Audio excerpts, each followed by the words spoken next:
Après la visite du Premier ministre dans l'hiver, le foyer de vie du col du Frêne à Saint-Pierre-d'Albigny était officiellement inauguré le 21 juin dernier. Un établissement porté par l'association Assise France qui offre une cinquantaine de places non médicalisées pour les personnes handicapées vieillissantes avec plusieurs niveaux de prise en charge suivant l'autonomie des personnes, les plus autonomes pouvant trouver une place dans ces studios ou appartements.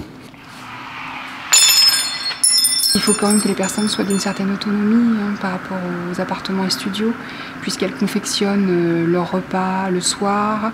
Alors il y a un accompagnement qui est là, mais qui est moins prégnant que sur les autres unités.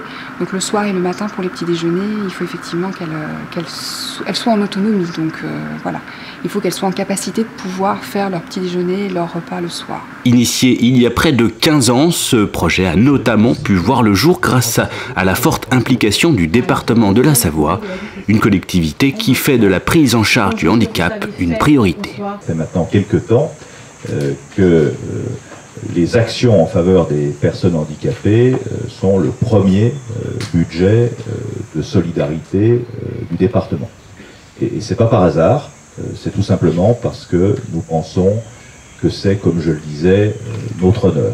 Mais ce projet, c'est aussi l'exemple d'une collaboration privée-publique réussie, la gestion du site étant assurée par l'association Assise France qui, riche de son expertise dans le secteur des EHPAD, lance ici son premier foyer de vie pour personnes handicapées. Et je pense que si le département devait lui seul réaliser l'ensemble des initiatives pour répondre aux besoins d'habitants connaissant des difficultés, je pense que ça ne serait pas possible. Donc voilà, c'est une très belle association.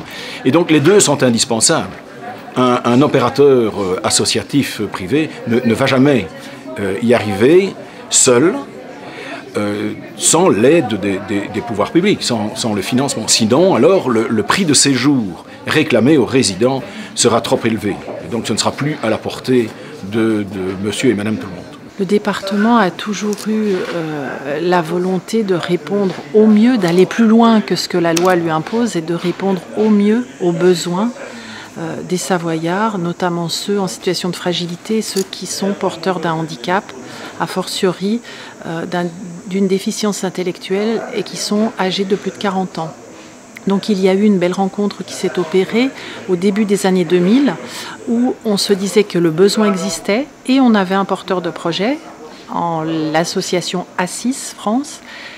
Il y a eu cette rencontre, les choses ne se sont pas déroulées de la manière la plus rapide qu'on aurait pu souhaiter, mais en tout cas, 15 ans après, nous inaugurons aujourd'hui ce projet de foyer de vie pour adultes handicapés de plus de 40 ans, projet qui est financé à 85% par le département, porté par l'association Assise France, et projet qui permet l'accueil de 52 personnes ici en Combe de Savoie.